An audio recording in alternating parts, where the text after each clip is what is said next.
104년 전 천안 아우네 장터에서 진행된 3.1 만세운동이 코로나19 이후 재연된 가운데 많은 시민들도 함께 동참하며 순국 선열들의 뜻을 되새겼습니다. 세계 최대 예수상을 세우겠다던 황학구 한국기독교기념관 이사장의 사기 의혹에 황 이사장의 자녀까지 동원된 것으로 파악돼 충격을 주고 있습니다. 천안TV가 단독 취재했습니다. 천안시 신안동이 직원과 타 민원인 보호를 위해 지속적인 악성 민원인을 고소했습니다. 지역 민심과는 정반대의 행정을 보이는 박경기 아산시장을 성토하는 목소리가 점점 높아지고 있습니다. 육군 32사단이 코로나19 이후 전군 최초로 예비군 훈련을 재개했습니다.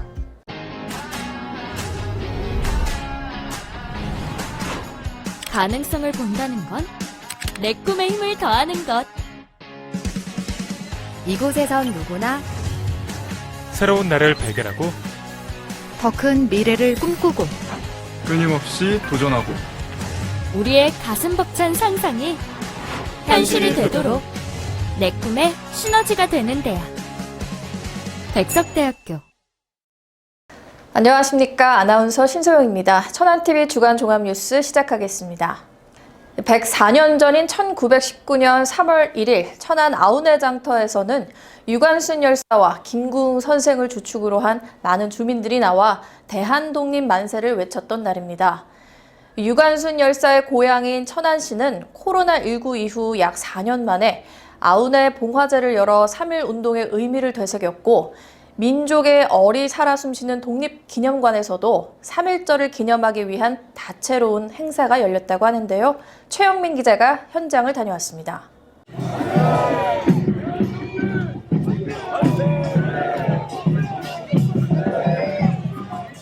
(1919년 3월) 천안의 아우네 장터는 대한독립 만세를 외치는 민중들의 목소리로 가득 찼습니다. 104년이 지난 지금 코로나19 이후 모처럼 많은 시민들이 모인 가운데 만세 함성이 울려 퍼졌습니다.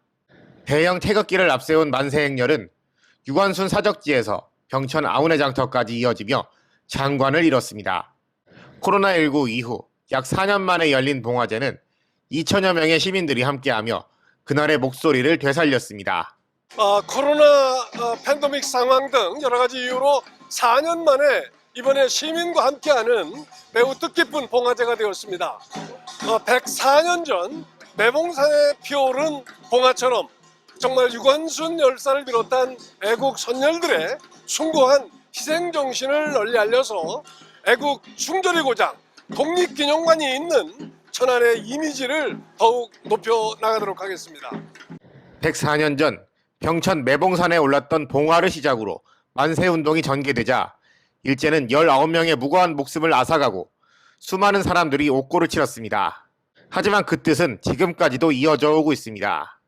봉화제가 열린 이튿날 민족의 성지라고 할 수 있는 독립기념관에서도 3.1운동을 기념하기 위한 다채로운 행사가 열렸습니다. 특히 독립운동가 후손이 직접 낭독한 독립선언서와 많은 사람들이 함께 외친 만세 삼창은 큰 여운을 남겼습니다. 한시준 독립기념관장은 대규모이면서 비폭력적인 독립운동이었던 3.1운동은 세계 독립운동사에서도 찾아볼 수 없는 위대한 사건이라고 평했습니다. 유관순 열사와 이동영 선생 등 많은 독립운동가들을 탄생시킨 천안이 앞으로도 독립운동을 기억하는 데 있어 중추적 역할을 할 수 있을지 주목됩니다. 천안TV 최영민입니다. 천안TV는 한국기독교기념관 사업을 둘러싼 각종 의혹을 한 달 가까이 보도하고 있는데요. 이번에 또 다른 심각한 사실이 취재 결과 드러났습니다. 이 사업의 중심 인물은 황학구 이사장이라는 점 수차례 알렸는데 황 이사장이 부동산을 매입하도록 투자를 권유하는 과정에서 투자자들 몰래 자녀들을 공동 소유자로 올려놓은 사실을 확인했습니다. 이뿐만 아니라 관계관청에 실거래가가 보다 금액을 낮춘 이른바 다운계약서를 제출한 사실도 함께 확인했습니다. 지우석 기자의 단독 보도입니다. 충남 서천에 사는 투자 사기 피해자 A씨는 처음부터 황학구 이사장이 봉안당 사업을 하겠다며 접근했다고 말했습니다. 함께 투자 피해를 입은 B씨 역시 봉안당을 기독교 기념관으로 포장한 것이라고 강조했습니다. 그런데 피해자들은 황 이사장이 투자를 권유해 사업 부지를 매입하는 과정에서 몰래 자녀들을 공동 소유자로 올려놓았다고 증언했습니다. 실제 등기부 등본상엔 황 이사장의 아들과 딸이 각각 공동 소유자로 등재돼 있었습니다. 더 큰 문제는 황 이사장 자녀들이 약속한 투자금을 내지 않고 무임승차했다는 점입니다. 게다가 황 이사장은 부동산 매매 사실을 관할관청인 천안 서북구청에 신고하면서 실거래가보다 낮은 금액으로 계약서를 꾸미는 이른바 다운계약서를 제출했다가 과태료 처분을 받았습니다. 결국 A씨는 황 이사장을 사기와 사무소 위조 혐의로 고소했고 검찰은 이 같은 혐의를 인정해 황 이사장을 지난해 12월 기소했습니다. A씨 배우자도 황 이사장을 같은 혐의로 4차례 고발했고 현재 이 사건은 대전 둔산경찰서가 수사 중인 것으로 파악했습니다. 피해자들은 황 이사장의 봉안당 사업을 기독교 기념관으로 부풀렸다며 주의를 당부했습니다. 지금 한국 기독교 기념관이라고 언론에도 나오고 하는데 이건 본질적으로 봉안당 사업이에요. 봉안당 사업을 기독교 기념관이라고 이렇게 포장을 예쁘게 해가지고 지금 수많은 사람을 현혹시키고 있는 거예요. 지금 뭐 목회자들 뿐만 아니고 모든 사람들이 보면 기독교 기념관 이 현혹을 시켜가지고 봉안당 사업을 하고자 하는, 그래서 관계 되시는 분들이라도 좀 명확하게 실체를 파악을 좀 하셨으면 좋겠습니다. 피해자들은 또 선량한 교인들이 피해를 당하는 일이 없도록 목회자들이 나서줄 것을 당부했습니다. 한간에 기독교 선교 사업이 아닌 개인의 영달 목적 사업으로 하는데 동참해서 하는 교인들한테 결국적으로 피해를 주는 거 아닙니까? 1,000만 원에 봉안당을 팔던 2,000만 원에 팔던 팔으면 사는 사람이 있을 거 아닙니까? 사는 사람 결국 교회 신장 아니겠습니까? 제가 생각할 때는 우리 목사님, 장로님들 신자들 피해가 없게 범죄의 중재부부터 분리해서 정말로 많은 신앙인들의 피해가 없도록 해줬으면 하는 바람입니다. 천안TV 지우석입니다.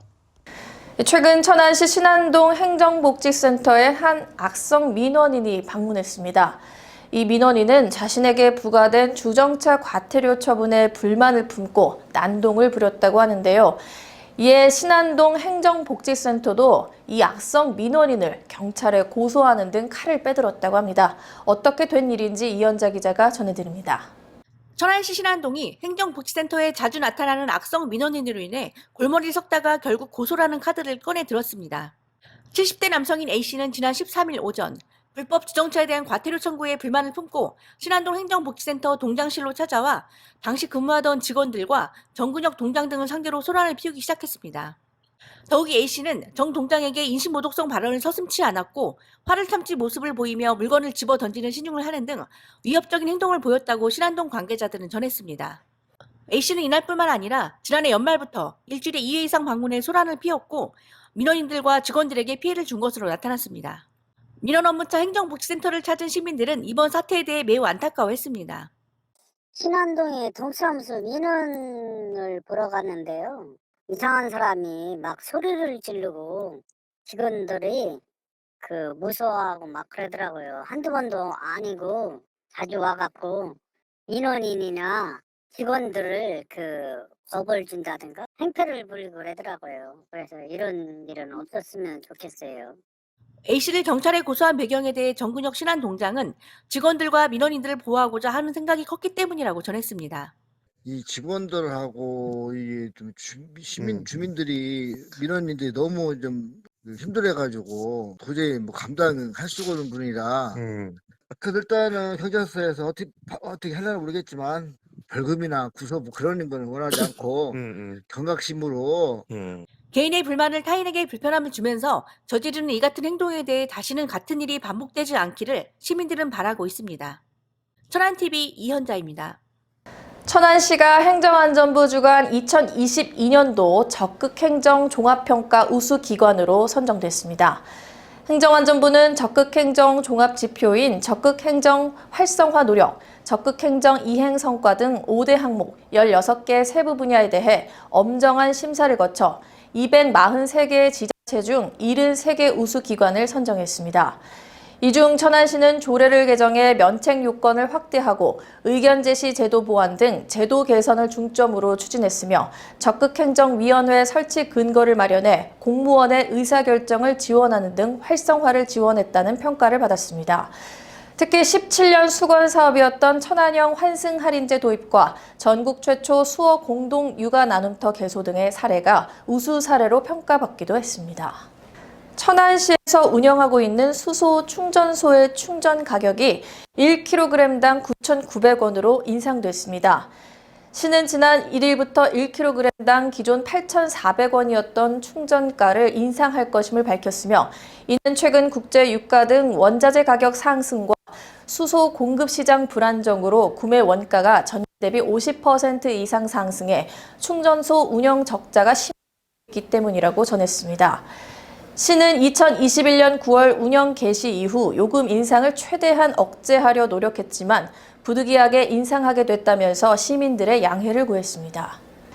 천안시티FC가 홈에서 가진 K리그2 개막 첫 경기에서 부산 아이파크에 한 점 차로 아쉽게 패했습니다.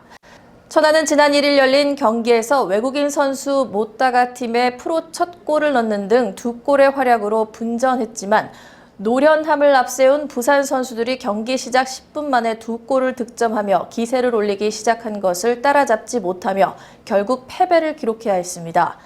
천안은 오는 12일 부천FC를 홈으로 불러들여 다시 한번 홈 첫 승에 도전합니다. 박경기 아산시장이 공문으로 교육 경비를 일방적으로 삭감해 한때 지역사회가 술렁했는데요. 아산시와 아산교육지원청이 협의를 통해 삭감 예산 중 일부 항목은 유지하기로 합의한 것으로 뒤늦게 알려졌습니다. 하지만 이 과정에서 박 시장이 유관기관이나 시민사회와 소통이 부족했던 것이 아니냐는 지적이 일고 있습니다. 지유석 기자의 보도입니다. 박경기 아산시장은 지난 1월 아산시 교육지원청에 공문을 보내 교육경비 9억여 원을 삭감하겠다고 통보해 한때 지역 시민사회는 물론 교육계마저 술렁였습니다. 하지만 이경범 교육장이 지난달 6일 박 시장과 면담을 갖고 예산 조정에 합의한 것으로 확인했습니다. 이에 따라 중고 창의적 체험활동, 농산촌 시내권 방과후학교 지원 예산 등 6억 9천만 원은 원안 유지될 전망입니다. 하지만 중학교 통합환경 개선 지원금, 진로체험 프로그램 운영 지원, 교육복지 우선 지원 예산은 교육지원청 자체 예산으로 편성해 추진하고 마을 교육공동체 활성화 예산은 제2기 충남행복교육지구 업무협약 해지에 따라 지원 중단됩니다. 아산시는 삭감 예산을 아산형 교육사업에 쓰겠다고 밝혔습니다.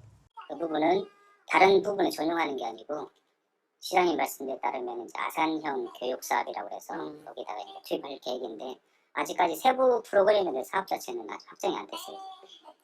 문제는 정책 결정 과정이 박 시장 독단으로 이루어졌다는 점입니다. 박 시장은 지난 2월 확대 간부 회의에서 문제라고 판단하면 얼마든지 예산 집행을 중단하거나 삭감할 수 있다고 강변했습니다.